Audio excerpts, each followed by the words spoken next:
বাচ্চা উদ্ধার করবে, যদি না পারে তার বাচ্চা উদ্ধার করবে, যদি না পারে তাহলে পরে যেদিন আকাশ থেকে ঈসা আলাইহিস সালাম নেমে আসবেন, মসজিদ যদি সত্যি আমাদের হয় থাকে, সেদিন কোন মায়ের বেটা ঠেকাতে পারবে না, মসজিদ উদ্ধার হবে ইনশাআল্লাহ। জোরে বলে ইনশাআল্লাহ। বর্তমানে স্বাধীন ভারতবর্ষ, মুসলমানদের স্বাধীনতা কথায় আপনারা জানেন ভারতবর্ষের সব থেকে বড় রাজ্য উত্তরপ্রদেশের সম্ভাল জেলায় মসজিদ সার্ভের নাম করে 5 জন তরতাজা মুসলমান যুবককে পরিকল্পনা করে খুন করা হলো। কে করবে বিচার? যারাই রক্ষক তারাই ভক্ষক। তবে বিশ্বাস করি একটা কথা, কেউ যদি কারো ভাবে কাউকে অন্যায় ভাবে কারো বার কল খালি করে, আল্লাহ তার বার কল খালি করবে। কেউ যদি অন্যায় ভাবে কারো স্ত্রীকে বিধবা বানায়, আল্লাহ কিন্তু তার স্ত্রীকে বিধবা বানাবে। কারো সন্তানকে কেউ যদি অন্যায় ভাবে এতিম বানায়, আল্লাহ তার সন্তানকে এতিম বানাবে। এজন্য আমি বিশ্বাস করে পৃথিবীটা মানুষের হোক, ধর্ম থাকুক, অন্তরে মন্দিরেতে ঘন্টা বাজুক, আজান হোক মসজিদে। আপনাদের কাশিমনগরের মুসলমানদেরকে লক্ষ্য করে আল্লাহ রাব্বুল আলামিন তিনি বলেছেন, যদি তোমরা রাস্তা দিয়ে চলো, যদি দেখতে পাও দেবী মা, দুর্গা মা, কালী মা, সরস্বতী মার পূজা হচ্ছে, মুসলমান ভালো করে জেনে নাও তাদের দেব দেবীগুলোকে দেখে তোমরা গাল বন্ধ করো না, নাহলে তারা অজান্তে তোমার আল্লাহকে গাল দিতে পারে। এজন্য কোরআনে শিক্ষা হচ্ছে না কোন দিন ওয়ালিয়া দিন, লা ইকরাহা ফিদ্দিন, ধর্মের মধ্যে কোনো জবরদস্তি চলতে পারে না। যে যার মতো করে ধর্ম পালন করতে পারে। কিন্তু স্বাধীন ভারতবর্ষে মুসলমানদের স্বাধীনতা কোথায় আপনারা জানেন? বর্তমান পশ্চিমবাংলায় এসআইআর চলছে না? আচ্ছা বলুন, ভারতবর্ষের সংবিধানে কোন ধারায় লেখা আছে যে কোন পরিবারের কেউ 6 জন সন্তান যদি নেয় এটা দণ্ডনীয় অপরাধ? কোন ধারায় লেখা আছে কি? তাহলে পরে শুধুমাত্র বেছে বেছে মুসলমানদেরকে ইয়ারিংয়ের নোটিশ দিয়ে হয়রানি করা হচ্ছে কেন? এর সদুত্তর আমরা কার কাছে পাবো? ভারতবর্ষের নির্বাচন কমিশনকে লক্ষ্য করে বলতে চাচ্ছি, স্যার আপনার জানা আছে কিনা বলতে পারবো না, তবে যদি জানা থাকে তাহলে আপনাকে বলতে চাচ্ছি, ভারতবর্ষের যদি প্রধান সেবক নরেন্দ্র দামোদর দাস মোদীজি, তার 6 ভাই বোন, ইয়ারিংয়ের নোটিশটা তাকে ধরানো হবে তো? ওনাকে ধরাতে পারবেন তো? ইয়ারিংয়ের লাইনে প্রধানমন্ত্রী মোদীজিকে দান করাতে পারবেন তো? ভারতবর্ষের সব থেকে বড় রাজ্য উত্তরপ্রদেশের, যিনি এখন বর্তমান মুখ্যমন্ত্রীর চেয়ারে বসে আছেন যোগী আদিত্যনাথ, 7 ভাই বোন। আমরা বলতে যাচ্ছি নির্বাচন কমিশনের প্রধানকে, আপনি পারবেন যোগী আদিত্যনাথের হাতে হিয়ারিংয়ের নোটিশ ধরিয়ে মুখ্যমন্ত্রীকে হিয়ারিংয়ের লাইনে দাঁড় করাতে? সম্ভব নয়। এসব আপনাদেরকে বলতে চাচ্ছি বন্ধু আমার, শুধুমাত্র ভারতবর্ষের মাটিতে মুসলমানদের সঙ্গে বিচারিতা করা হচ্ছে কেন? যতই চক্রান্ত করুক না কেন, যদি আল্লাহ আমাদের সাথে থাকে, আবার যদি আল্লাহ আমাদের সাথে থাকে আর কোন ভয় আছে? দুনিয়ার কেউ নেই আমাদের সাথে, আর আল্লাহ যদি বলেন আমি আছি তোমাদের সাথে, আর কারো প্রয়োজন আছে কি? তার মানে তারা সহ্য করতে পারছে না। বর্তমান পৃথিবীর সব থেকে ক্ষমতাধর রাষ্ট্র, যার নাম হচ্ছে আমেরিকা। আমেরিকার নিউ ইয়র্ক সিটির যিনি এখন প্রধান মেয়র, জওহরান বাগদানি, আমার বন্ধুরা একজন মুসলমান, তারা সহ্য করতে পারে না। দিন আর বেশি দূরে নেই যেদিন তারা দেখতে পারবে ব্রিটেনের প্রধানমন্ত্রীর আসলে একজন মুসলিম মহিলা বসে আছেন, যার নাম শাবানা মাহমুদ। চলছে তরজর, খুব অচিরেই আপনারা হয়তো শুনতে পাবেন যে ব্রিটেনের প্রধানমন্ত্রীর চেয়ারে একজন বসে আছেন মুসলমান মহিলা। বন্ধু আমার, শুধুমাত্র তারা অন্ধভক্ত হতে চলবে নাকি? এজন্য আপনাদেরকে একটা অনুরোধ করতে করে যাচ্ছি, একবেলা কম খাবেন কিন্তু আপনার বাচ্চাটাকে লেখাপড়া করে মানুষ করবেন। যেমন করে হোক, আপনাকে আরেকটা বাক্য বলে যায়, আপনার সন্তানের জন্য সম্পদ ছেড়ে যেতে হবে না, নিজের সন্তানটাকে সম্পদ বাড়িয়ে যেতে হবে। দুনিয়ার যারা সম্পদ নয়, বরং পরকালীন সম্পদ আপনার সন্তানকে বাড়িয়ে যায়। তাহলে একারও লাভ ওকারও লাভ। এজন্য আপনাকে আরেকটা শব্দ বলি, আপনার সন্তানকে শিক্ষা দেওয়ার জন্য উচ্চ শিক্ষার পেছনে ছুটবেন না, সুশিক্ষার পেছনে ছুটুন। সুশিক্ষার পেছনে ছোটার জন্য আপনাদেরকে অনুরোধ করছে, উচ্চ শিক্ষার পেছনে নয়। তাহলে মুসলমান আজকে ভারত জুড়ে মার খায় কেন? আমরা সেই মুসলমান যারা আকাশের একটা চাঁদ দেখলে মসজিদ পরিপূর্ণ করে দেয়, আবার ওই আকাশের আরেকটা চাঁদ দেখলে মসজিদ ফাঁকা হয়ে যায়। আর কিছুদিন পর রমজান আসছে তো নাকি? আচ্ছা, রমজান মাসে মুসল্লির সংখ্যা মসজিদে কম হয় না বেশি? কথা হবে কম না বেশি? ঈদের নামাজ পড়ার পর ওরকম মুসল্লি আর মসজিদে খুঁজে পাওয়া যায়? পাওয়া যায় কি? পাওয়া যায় না। চিন্তা করে দেখুন, আমরা সেই মুসলমান যারা আল্লাহর সঙ্গেও নাফরমানি করতে আমরা পিছু পা হই না। আপনাকে একটা অনুরোধ করছি, নিজের পায়ে হেঁটে সময় থাকতে মসজিদটা গিয়ে আবাদ করুন। আপনি যদি মৃত্যুবরণ করবেন না, আপনি মসজিদ আবার করুন না করুন, যখন আপনি মৃত্যুবরণ করবেন মসজিদের খাট কিন্তু আপনার বাড়িতে যেতে এক টুকরো দেরি করবে না, আপনার বাড়িতেই পৌঁছাবে। আপনার মোবাইলের মধ্যে যখন রিংটোনটা বাজছে তখন আপনার বিবেক বলছে কে যেন আমাকে ডাকছে, সেজন্য মোবাইলের ফোনটা রিসিভ করতে হবে। করি না আমরা ফোনটা রিসিভ করি না কেন? মনে হচ্ছে কেউ যেন আমাকে ফোন করে জানতে চাচ্ছে আমি কেমন আছি, আমার পরিবার হতে পারে, আমার কোন আত্মীয় স্বজন হতে পারে। মসজিদের বিরাট থেকে যখন মুয়াজ্জিন 5 বার আপনাকে আপনার সফলতার জন্য ডাকবে তখন আপনার বিবেক কাজ করে না যে আপনার রব, আপনার সৃষ্টিকর্তা, আপনার আল্লাহ আপনাকে মসজিদে রাখছেন, আপনাকে হাজিরা দিতে হবে, তখন আপনার বিবেক কাজ করে না। আমরা কেমন মুসলমান? এজন্যই তো ভারতবর্ষের আজকে পার্লামেন্টে মুসলমানদের নামে নানান রকম কটূক্তি করা হচ্ছে। এখন পশ্চিম বাংলার বিধানসভাতে আমরা শুনতে পাচ্ছি বিজেপির একজন প্রথম সারির নেত্রী যার নাম অগ্নি মিথ্যা পথ, এই মহিলা মুসলমানদের মাদ্রাসা সম্পর্কে মন্তব্য করতে গিয়ে এক সময় বলেই ফেলেছে মুসলমানদের মাদ্রাসা এটা হচ্ছে সন্ত্রাসের আতুর ঘর, এখানে জঙ্গি আর সন্ত্রাসী তৈরি হয়। আচ্ছা, আপনাদেরকে বলছে আজ পর্যন্ত কোনো মাদ্রাসায় বোম ফুটেছে বলে আপনাদের মনে পড়ছে? কোন মসজিদে বোম ফুটেছে আজ পর্যন্ত মনে পড়ছে? তাহলে মাদ্রাসা সম্পর্কে এরকম করে কটূক্তি করার সৎ সাহস তাদেরকে কে জগায়? বন্ধু আমার, পশ্চিমবাংলার বিরোধী দল নেতা মানুষটাকে আবার দেখতে পাচ্ছি বিধানসভার বাইরে এসে বক্তব্য দিতে গিয়ে বলছে আমরা যদি ভারতবর্ষ মানে পশ্চিমবাংলায় রাজ্যে যদি আমরা ক্ষমতায় আসতে পারি তাহলে পরে মুসলমানদের মুঘল সাম্রাজ্যের ইতিহাস আমরা বুঝে ফেলবো। আকবর থেকে শুরু করে বাবর থেকে শুরু করে জাহাঙ্গীর, ঔরঙ্গজেব থেকে শুরু করে যত আছে মুঘল সম্রাট, তাদের কোন ইতিহাস আমরা ভারতের মাটিতে আর বাঁচিয়ে রাখবো না। বলতে চাচ্ছি শুভেন্দু অধিকারী জি, তাহলে তাজমহলটা দিয়ে শুরু করুন না, ওটা আগে ভেঙে ফেলুন। ওটা মুসলমানদের বাপদাদারা মুঘল সম্রাটরা তৈরি করে গেছে, আগে মুসলমানদের তৈরি করা ঐতিহ্য সেই তাজমহলকে ভেঙে ফেলুন। যদি মনে করেন মুসলমানদের ঐতিহ্য বাঁচিয়ে রাখবেন না তাহলে পরে তাজমহল, শীষমহল, দেওয়ানিয়াম, দেওয়ানি খাস ভেঙে ফেলুন। যদি ভেঙে ফেলতে চান তাহলে পরে দিল্লির লাল কেল্লাটা ভেঙে ফেলুন, সেটা মুসলমানরা তৈরি করেছে না করেনি? কি করেছেন দেশের জন্য আপনারা? আমাদের ভারতবর্ষের প্রধানমন্ত্রী যারা হন তারা স্বাধীনতা দিবসের দিন পতাকাটা উত্তোলন করেন লাল কেল্লায় দাঁড়িয়ে, করেন না?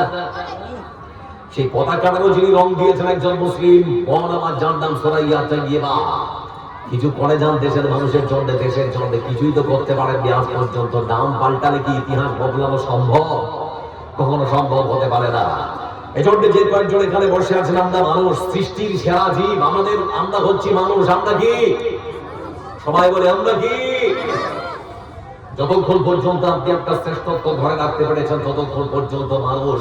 আপনি আপনার শ্রেষ্ঠত্ব যদি হারিয়ে ফেলেন, আল্লাহ বলেছেন তোমরা হলে চতুষ্পদ প্রাণী তার থেকেও খারাপ। আসলে ব্যাপারটা কেমন জানেন? আমি তো পাখি নই, সেজন্য পাখির মতো উঠতে পারি না। আমার ডানা নেই, সেজন্য পাখির মতো উঠতে পারি না।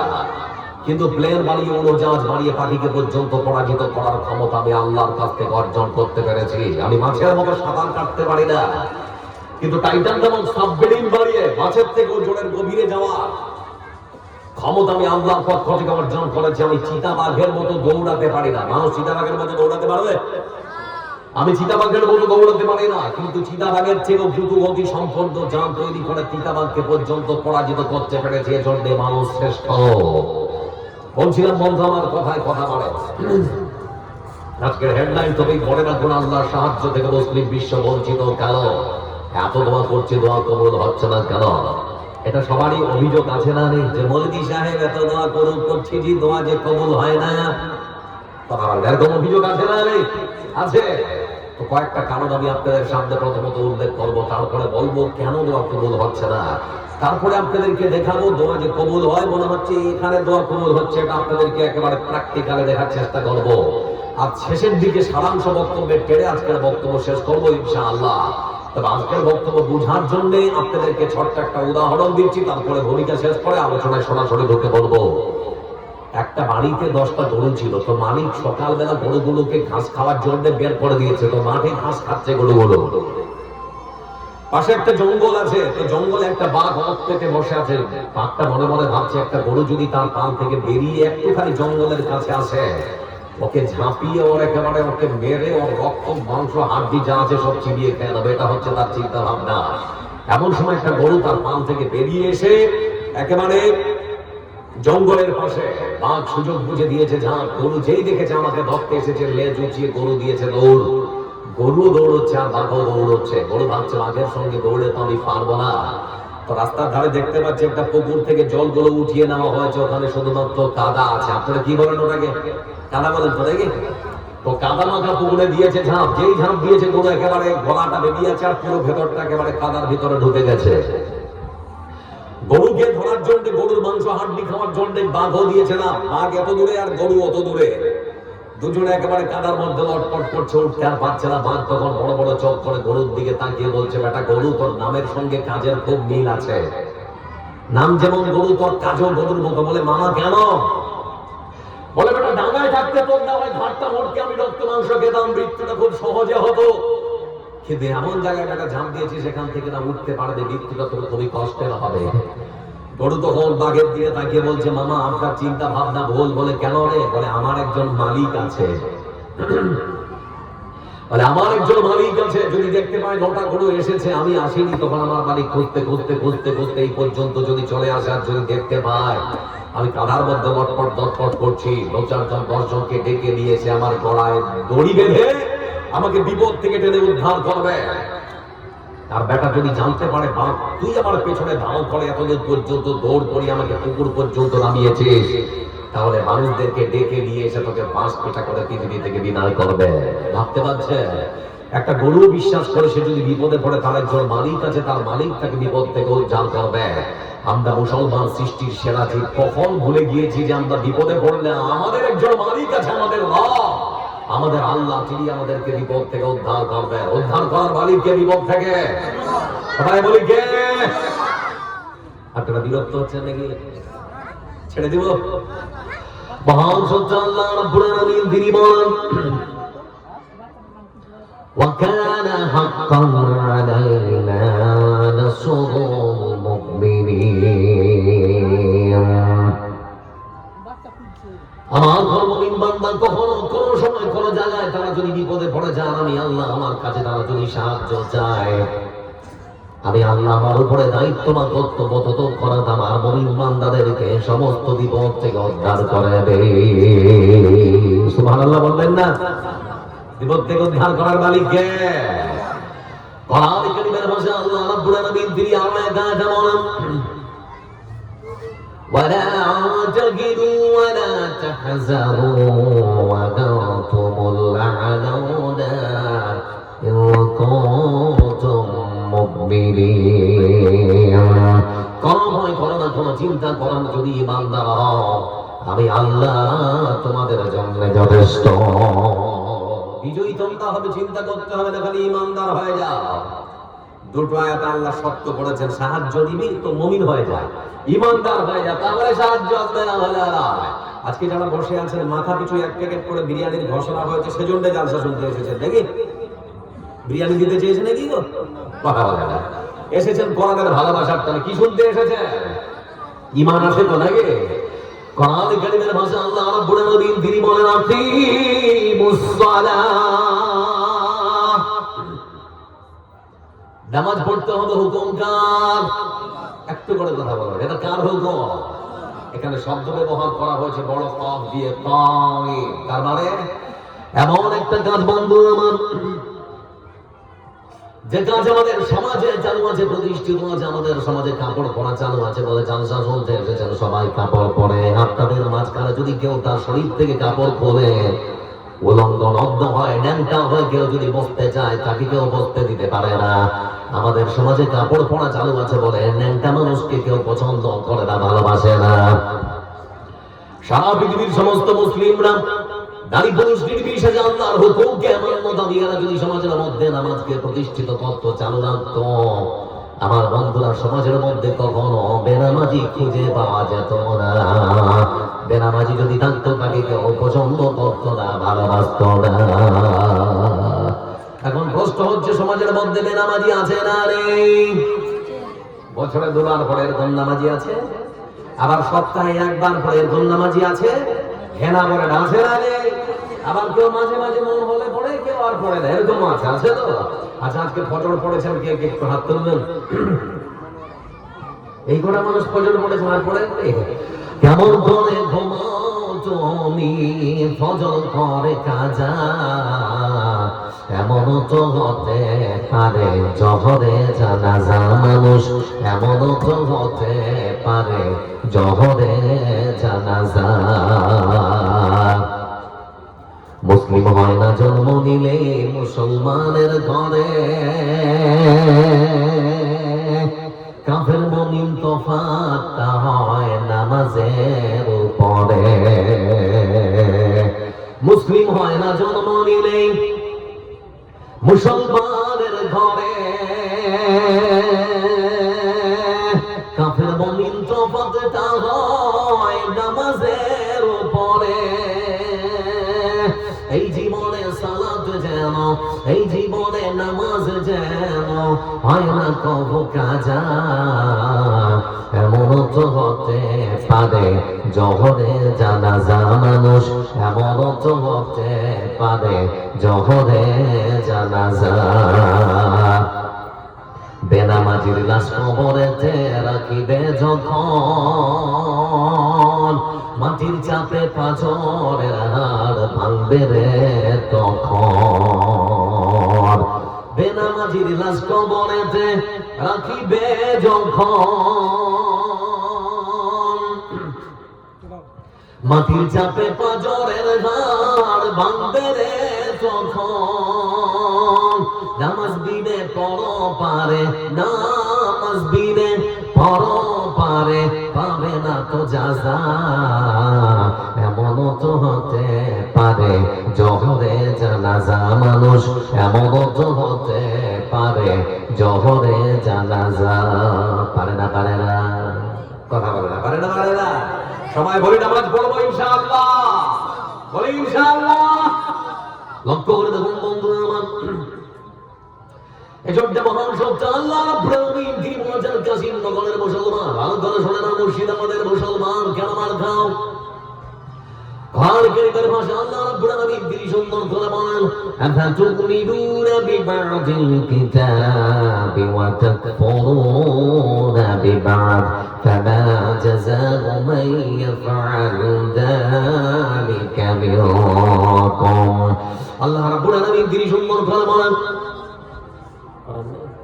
পৃথিবীর মুসলমানেরা ভালো করে শুনে নাও, যতক্ষণ পর্যন্ত তোমরা আমার কোরআনকে পুরোপুরি মানবে না, আমার কোরআনকে তোমরা যদি পুরোপুরি না মেনে নাও, কিছুটা যদি মানো, কিছুটা যদি ছেড়ে দাও, যেটা তোমার পক্ষে যাবে সেটা মানবে, যেটা তোমার পক্ষে যাবে না সেটা ছেড়ে দেবে।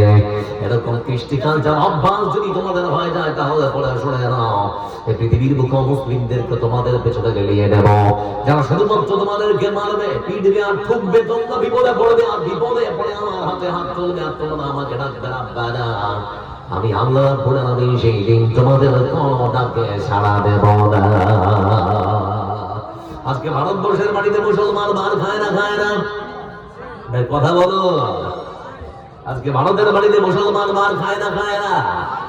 আপনাদের মুর্শিদাবাদের কথা বলি, শিয়ালদা থেকে বন্ধু ট্রেন ট্রেনে করে চলে আসছে আপনাদের বেধুয়া ডহরি বেলডাঙ্গার মাঝামাঝিতে এক মুসলমান ভাই আমার, যার নাম হলো নিজামউদ্দিন।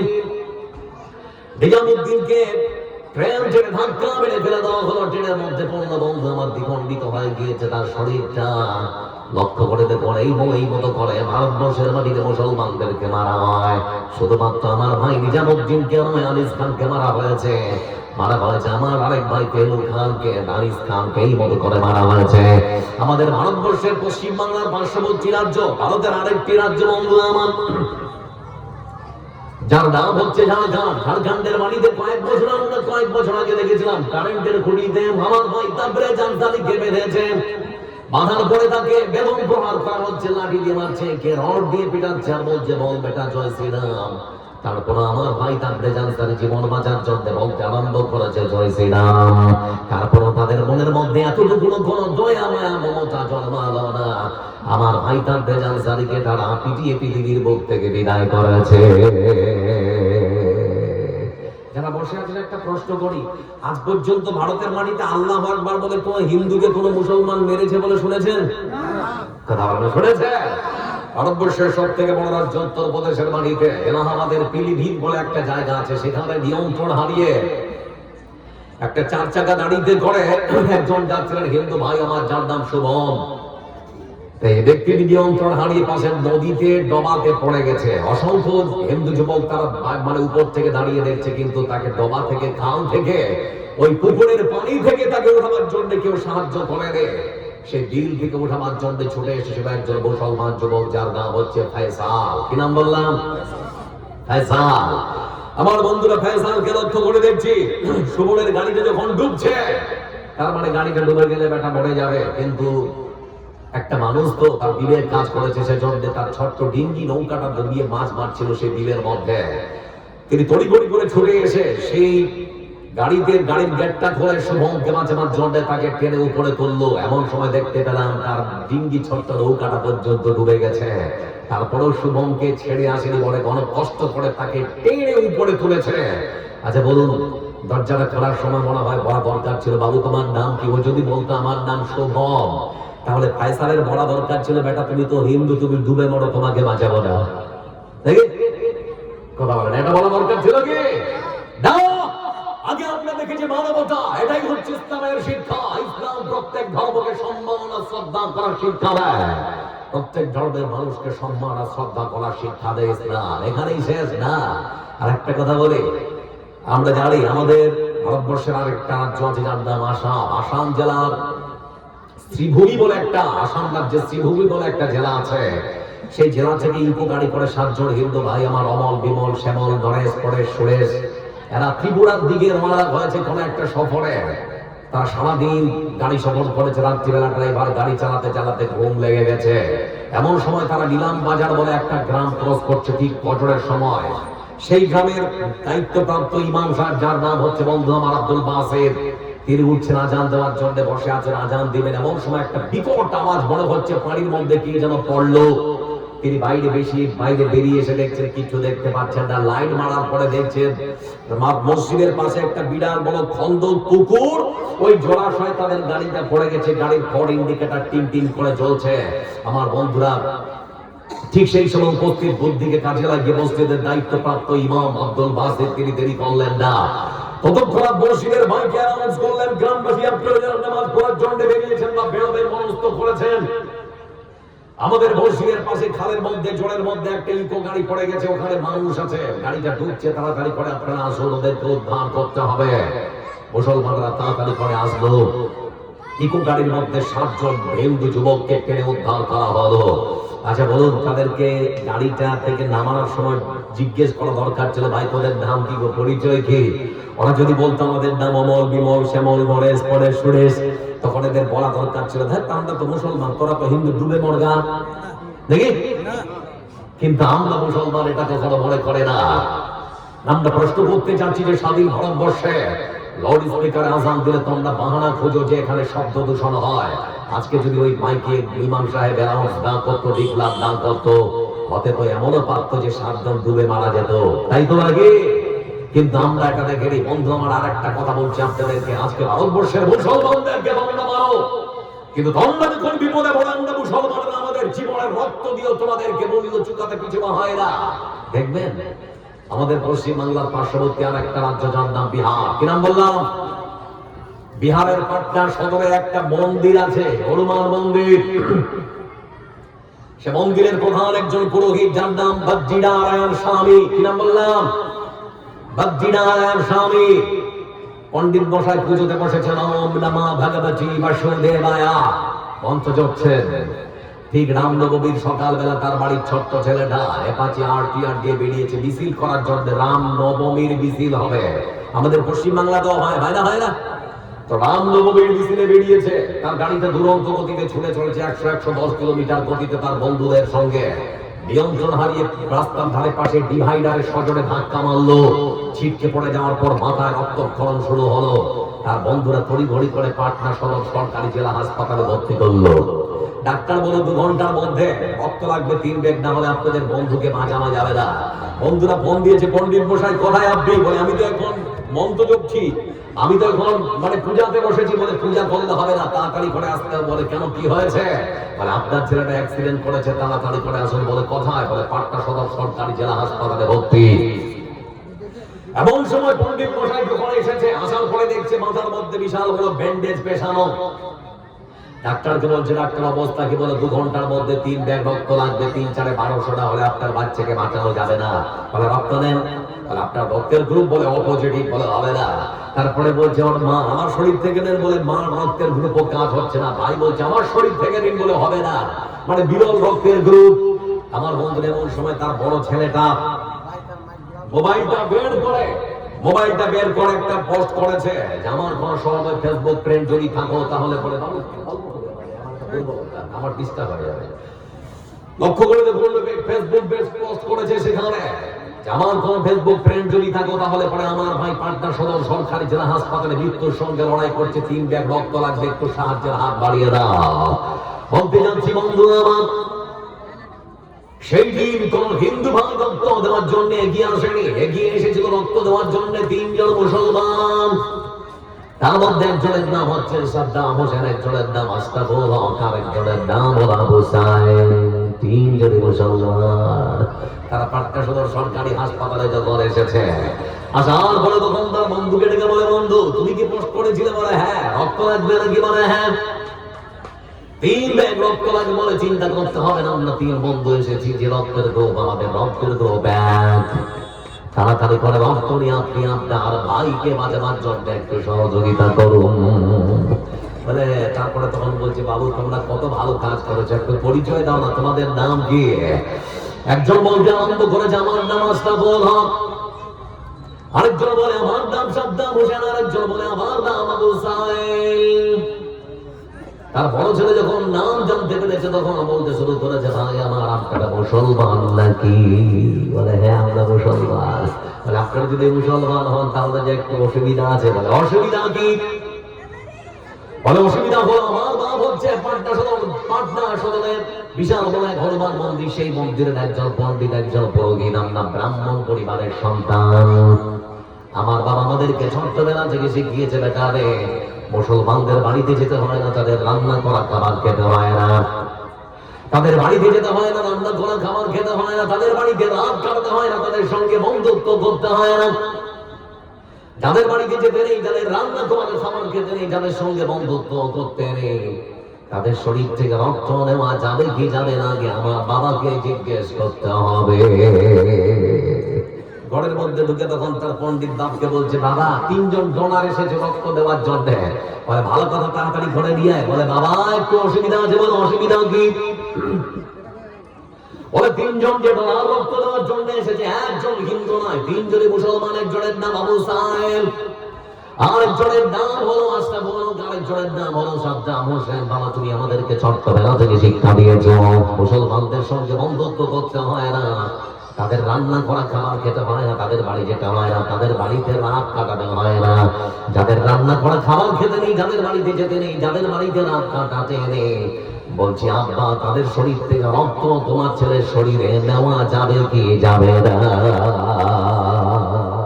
পণ্ডিত চেয়ারে বসেছিল তখন হুট করে উঠে বলে, রক্ত ধর্ম আগে, রক্ত নিয়ে জীবন বাঁচা তারপর দেখা যাবে। বুঝতে পারছেন না? বিপদে যখন পড়ে তখন আর ধর্মের কথা মাথায় থাকে না। এটাই তো বলতে চাচ্ছি, সবারে তুমি বাসরে ভালো নইলে মনের কালি বুঝবে না রে। সবারে তুমি বাসরে ভালো নইলে মনের কালি বুঝবে না রে। কারে তুমি রাখবে ঠেলে, সবাই যে তোর মায়ের ছেলে। কারে তুমি রাখবে ঠেলে, সবাই যে তোর মায়ের ছেলে। এই বিবেকটা কাজ করে না কেন?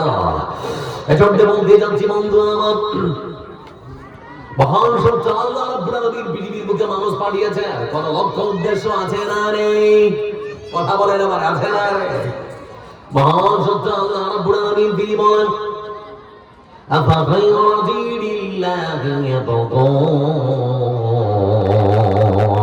ওয়া লাহু আসলামা মান ফিস সামাওয়াতি ওয়াল আরদি তাওআন ওয়া কারাহান ওয়া ইলাইহি ইরজাউন।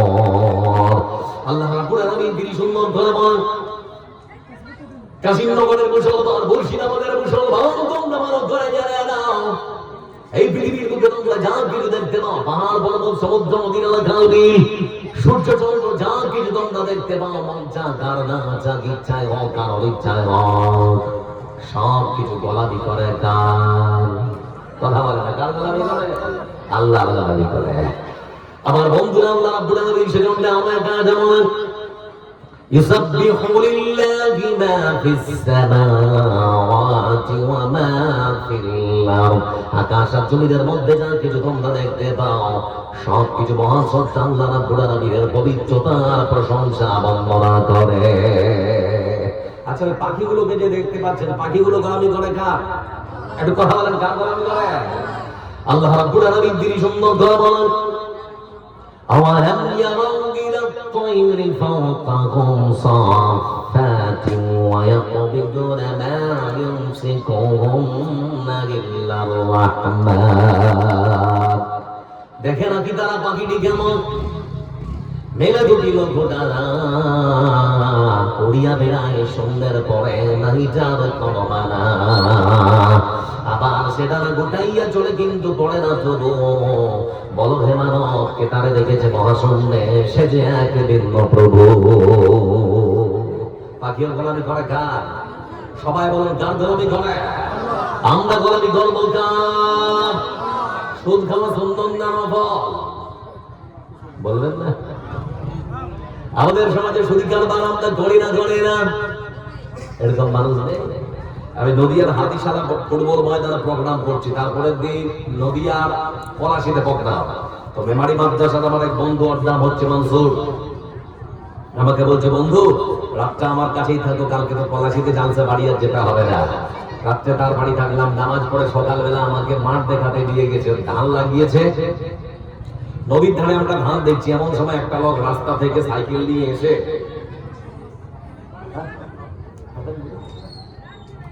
আমাকে বললেন যে বেশি কথা বলতে না। ঠিক আছে, যত তাড়াতাড়ি হয় তত ভালো। ও শেষ করতে হবে, আধা ঘন্টা সময় যাবে। তো বন্ধু আমার বলছিলাম আপনাদেরকে যে কথা, ঠিক সেই সময় আমরা দেখছিলাম রাস্তা মানে ধান দেখছি, এমন সময় লোকটা নেমে এসে আমাকে তখন বলছে হুজুর আপনি ফুটবল ময়দানে যা বায়ান করেছেন না, জান্নাত আর জাহান্নামের আমি শুনেছি আর ভেবেছি সারা জীবন করেছে কি, আপনি আমার জন্য একটু খাস করে দোয়া করবেন। এটা ওটা দোয়া করলাম, তারপরে বলছি বন্ধু আপনার পেশা কি? আমাকে তখন বলছে নদীর ধারে জমি ছিল 4 বিঘা বিক্রি করে দিয়ে টাকাটা ফিক্স করেছি ব্যাংকে, ওখানে আনুমানিক প্রায় 22 লাখ টাকা ধরুন, প্রতি মাসে আমাকে দেয় প্রায় 47-48 হাজার টাকা। আমি ওই টাকাটা দিয়ে আমার সংসার চালাই। আমি তখন বলতে যাচ্ছি, বললাম যে ভাই যে টাকাটা আপনি ব্যাংক থেকে পান ওটা তো সুদ, সুদের সব থেকে বড় ভয়ঙ্কর কথা আল্লাহ বলছেন বিহারবিদ বিরাদবান ওয়া রাসূলি, যারা সুদি কারবার সুদের লাভ্যাংশ ছাড়তে চায় না তারা যেন আমার সঙ্গে যুদ্ধ করার জন্য প্রস্তুতি নেয়। তারপরে আল্লাহ রাব্বুল আলামিন রাসূল তিনি বলছেন যারা সুদি কারবার ছাড়তে চায় না, সুদের যারা টাকা খায় তারা যেন নিজ মাকে বিবাহ করেছে। এটা কথা আরো একটু কড়া করে বলতে পারতাম কিন্তু বললাম না। আমার বন্ধু সামুয়েল ইবনে জুনদুবের লম্বা হাদিস বুখারীর বর্ণনায় রাসূল সাল্লাল্লাহু আলাইহি ওয়াসাল্লাম তিনি বলেছেন যারা সুদি কারবারের সঙ্গে জড়িত আল্লাহ রাব্বুল আলামিন তাদেরকে রক্তের নদীতে সাঁতার কাটতে বাধ্য করবেন। ভাবতে পেরেছেন তাহলে পরে কত বড় ভয়ঙ্কর কথা। আমি তখন বললাম ভাই সুদের সব থেকে একেবারে সর্বশেষ যেটা কথা সেটা হচ্ছে জাহান্নামের আগুনে দাউ দাউ করে জ্বলতে হবে। বক্তা তখন আমাকে বলছে হুজুর সে কাজ করে দেখেছি জাহান্নামের আগুনে যেন জ্বলতে না হয়। আমি তখন বললাম কেমন করে গো? বলছি যে টাকাটা ব্যাংকে ফিক্স করেছি ওটা আমার নামে করিনি, আমার বউয়ের নামে করেছি। আজকে আপনাদের সব বউগুলো বন্ধন গ্যাংয়ের সঙ্গে জড়িয়ে আছে না রে?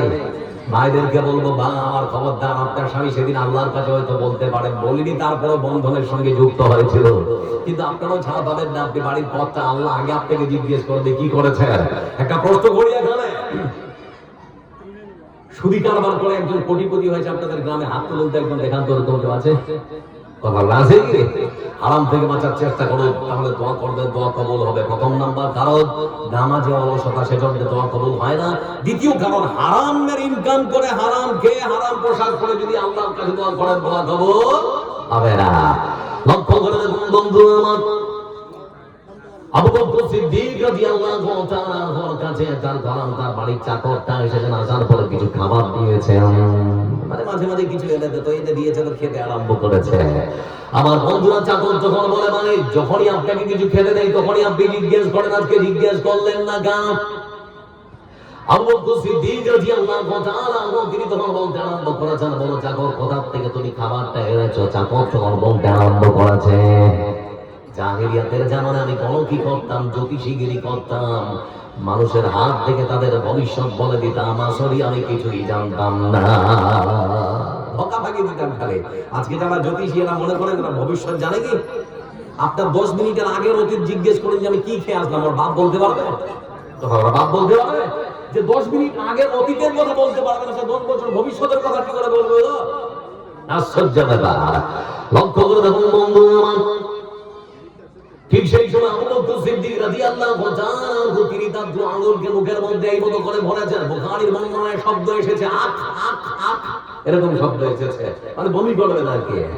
পেটের মধ্যে যা কিছু ছিল সব কিছু হল হল করে বমি করে বের করে দিয়েছেন। যা কতক্ষণ কষ্ট করছেন মানে